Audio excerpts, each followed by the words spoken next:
అంటే పరీక్షలు నిర్వహించే పరీక్షలో వాళ్ళు ఫెయిల్ అయ్యారు ప్రభుత్వం. ఇది మేము ముందు నుంచి చెప్తున్నాం. నీటు పరీక్ష లేదా నేషనల్ టెస్టింగ్ ఏజెన్సీని పెట్టి ఇది ఎంత పెద్ద దేశం, ఎన్ని భాషలు ఉన్నాయి, ఎంత అసమానతలు ఉన్నాయి, ఎంత వైవిధ్యం ఉన్నది. ఇంత అసమానతలు ఉన్న దేశంలో, వైవిధ్యాలు ఉన్న దేశంలో ఒకే దేశము, ఒకే మార్కెటు, ఒకే మతము, ఒకే పరీక్ష అనేది అది పనిచేయదు. అది మేము ముందు నుంచి చెప్తున్నాం. కనుక ఇవాళ నీటి పరీక్ష వలన మనకు స్పష్టంగా తెలిసిపోయింది ఏంటంటే ఈ పరీక్ష నిర్వహణ అనేది సాధ్యం కాదు. సాంకేతిక పరిజ్ఞానం పెరిగింది కదా, కాబట్టి ఇది నిర్వహించడం సులభమే అనేటువంటి ఒక వాదన వచ్చింది. కానీ సాంకేతిక పరిజ్ఞానం పెరుగుతున్నప్పుడు టెక్నాలజీ పెరుగుతుంది, కౌంటర్ టెక్నాలజీ పెరుగుతుంది. అంటే ఇక్కడ మీకు ఆర్టిఫిషియల్ ఇంటెలిజెన్స్ వస్తుంది, అక్కడ హ్యాకింగ్ వస్తున్నాయి. హ్యాకింగ్ వల్ల ఏమవుతుంది, వాడు వేరే దేశంలో ఉండి కూడా మన పరీక్ష విధానంలో జోక్యం చేసుకోవచ్చు, వాడు హ్యాక్ చేయొచ్చు. ఇవాళ పరీక్షలు ఈ పరీక్షనే కాదు, చాలా పరీక్షలు పేపర్ లీక్ అవుట్ కావడము, తర్వాత పరీక్షలు మళ్ళీ రద్దు చేయడము, పరీక్షలు మళ్ళీ నిర్వహించడం, అది మన రాష్ట్రంలో జరిగింది. అది ఇవాళ ఉత్తరప్రదేశ్ లాంటి రాష్ట్రంలో 50,000 కానిస్టేబుల్ పోస్ట్కి 60 లక్షల మంది చేశారు. పరీక్ష దాంట్లో లీక్ అయింది, మొత్తం పరీక్ష రద్దు చేశారు. మళ్ళీ 50-60 లక్షల మంది మళ్ళీ పరీక్ష కూర్చోవాలి. ఇదేమిటి అసలు, దేశంలో పరీక్షలో కూర్చోవడమే నా, లేక మనకు చేతి నిండా పని చేసుకోవడానికి అవకాశాలు ఉంటాయి. కనుక మా దృష్టిలో మేము ఇది అంటే జాతీయ విద్యా విధానం వచ్చినప్పుడే అంతా సెంట్రలైజ్ చేస్తాము అని ఎప్పుడైతే విద్యా విధానం తీసుకొచ్చారో అప్పటి నుంచి మన ఇంత విశాలమైన దేశంలో సెంట్రలైజ్డ్గా విద్యారంగాన్ని నడపడం సాధ్యం కాదు.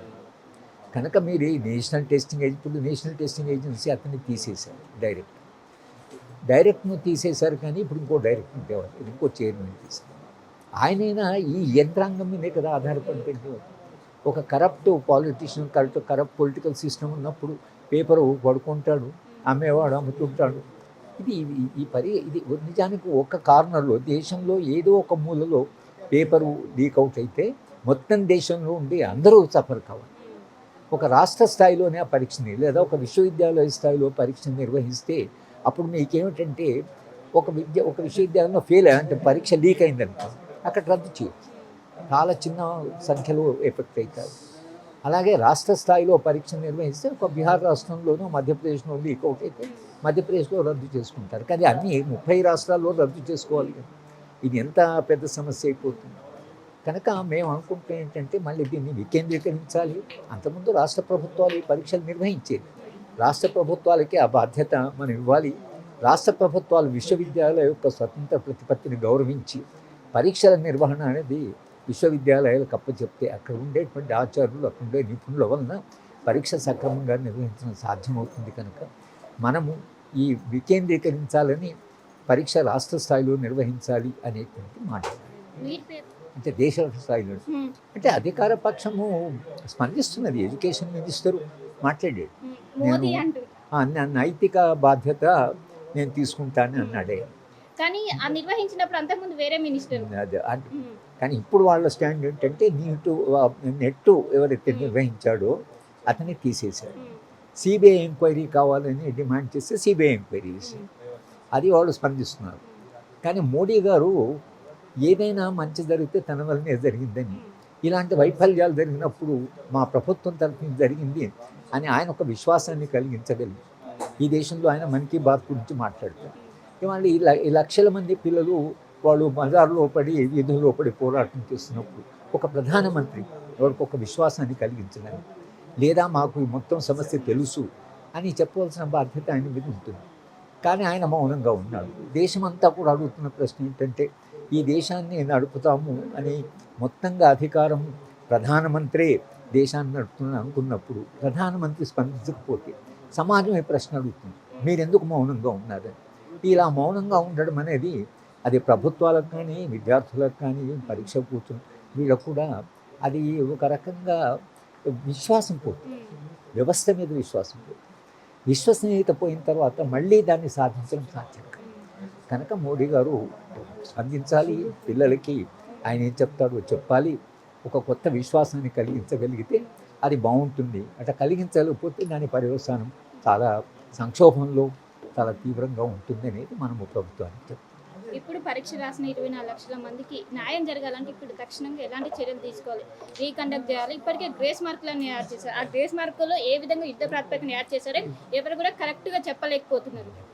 గ్రేస్ మార్క్స్ను తీసేశారు సుప్రీంకోర్టు.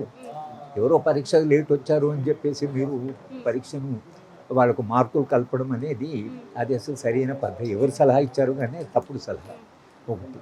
రెండవది, ఇప్పుడు వాళ్ళు మళ్ళీ పరీక్ష కూర్చోవాలి. ఎవరు ఈ గ్రేస్ మార్క్స్ కలిపిన వాళ్ళు తీసేశారు కాబట్టి వాళ్ళకు మళ్ళీ పరీక్ష కూర్చుకునే అవకాశం ఇచ్చారు. రేపు నీటే మీరు అబాలిష్ చేశారనుకో, ఈ పిల్లలు 2 సార్లు పరీక్ష కూర్చున్నారు, మళ్ళీ 3వసారి పరీక్ష కూర్చోవాలి. లేదా వీళ్ళ మార్కులను కలిపితే అది పోటీ కాదు. మీరు ఒక పరీక్షా విధానము లక్షల మంది నిర్వహించి 1 లక్షల మందికి ఇంకొక పేపర్ ఇచ్చి మీరు ఆ పేపరు మీరు దాన్ని కూర్చోనంటే ఆ పేపర్ ఈ పేపర్ ఒకటి కాదు కదా, అది కామన్ కాంపిటీషన్ కాదు.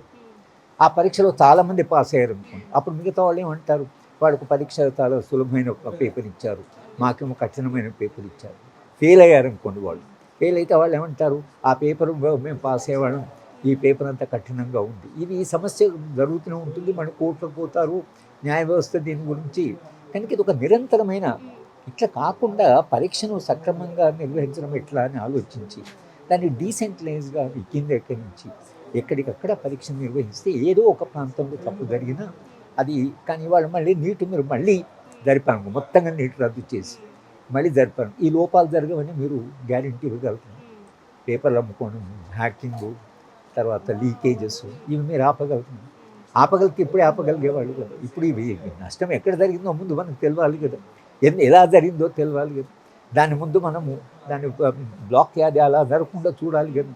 ఆ చర్యలు ఏవి తీసుకోకుండా మళ్ళీ నీట్ పరీక్ష నిర్వహిస్తే మళ్ళీ ఏదైనా గందరగోళం జరిగితే దాని పర్యవసానం మీరు ఆలోచించండి. అది ఎంత ఫ్రస్ట్రేషన్ దారితీస్తుంది, యువత ఎంత అసలు అంటే విషాదానికి గురవుతారో దాని గురించి కూడా మనం ఆలోచించవచ్చు. అంటే ఇప్పటి నుంచి నీట్ ఎగ్జామ్ అనేది ఎన్టీ ఆధ్వర్యంలో జరగాలా వద్దంటారా? లేదండి, నీట్ పరీక్ష రాష్ట్ర ప్రభుత్వాలకి బాధ్యత ఇవ్వాలి. రాష్ట్ర ప్రభుత్వాలు అవి విశ్వవిద్యాలయాలకి ఆ బాధ్యత ఇవ్వాలి. విశ్వవిద్యాలయాలు, మేము కేంద్రీయ విశ్వవిద్యాలయం 30 ఏళ్ళు మా పరీక్ష మేమే నిర్వహించుకున్నాము. మేమే 12 సెంటర్స్లో దేశంలో మా పిల్లల్ని మేమే సెలెక్ట్ చేసుకున్నాం. మాకు పేపర్ లీక్అవుట్ కాలేదు. మాకు పేపర్ తెలుసు, మా అందరికి మేమే పేపర్లు ఇచ్చాం. కానీ ఇప్పుడు లీక్అవుట్ కాలేదు. అంటే ఆ విశ్వాసం, ఒక అకాడమిక్గా, ఒక టీచర్గా నా విశ్వాసం, నా నమ్మకం ఏంటంటే నిజాయితీగా మనం పరీక్షలు నిర్వహించాలనుకున్నాం. కానీ పేపర్ లీక్అవుట్ అయింది, హైదరాబాద్ యూనివర్సిటీ పేపర్ని ఎప్పుడు రాలేదు. ఎందుకు రాలేదంటే అక్కడ విశ్వవిద్యాలయం తన బాధ్యతగా తీసుకుంటుంది. కానీ వాళ్ళు ఎవరు బాధ్యత తీసుకోవాలి, దీనికి ఎవరు బాధ్యులు? నీట్ పరీక్ష, ఈ పరీక్ష సరిగా నిర్వహించుకుని ఎవరు బాధ్యులు? రాష్ట్ర ప్రభుత్వాల పరీక్ష నిర్వహించిన వాళ్ళ, కేంద్ర ప్రభుత్వమా, లేదా ఏ రాష్ట్రాలు నిర్వహించారు, ఎవరు నిర్వహించారు, నిర్వహించిన వాళ్ళు ఎవరు మనకేం తెలియదు. కనుక అసలు అది అట్లా కాకుండా ఎవరు బాధ్యులో స్పష్టంగా అది విశ్వవిద్యాలయాలకు ఇచ్చిన, కనీసం రాష్ట్ర ప్రభుత్వానికి ఇచ్చిన బీహార్లో పేపర్ లీక్ ఉంటే బీహార్ రాష్ట్ర ప్రభుత్వం దాన్ని బాధ్యత.